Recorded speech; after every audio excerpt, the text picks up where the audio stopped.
Welcome to YOUCANIC. Today here on YOUCANIC we're going to go over how you to replace your blinker light on your Mazda 3. And on this Mazda 3, to get to the blinker light, we're going to adjust this wheel well. There's a video clip of how you get into the wheel well here, of removing some push pins, turn the steering wheel all the way to the right, and right up here is your blinker light. And if you had fog lights equipped, fog light one would be right here. These are not fog light equipped, so it's just a dummy plastic piece there with the wires ran here.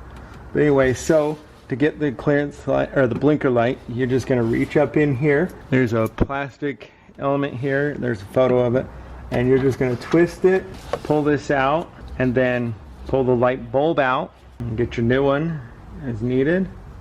It's a WY21W Stanley light bulb. You get the new bulb, the amber one, to put back in. We want amber.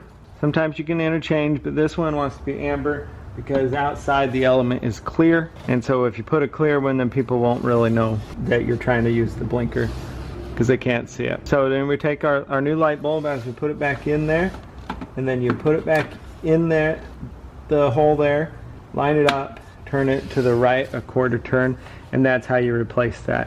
Now, if you need to replace this whole thing, we'll go over that real quick. That's how you replace just the light on your Mazda 3. Thanks for watching YOUCANIC, where you can be the mechanic.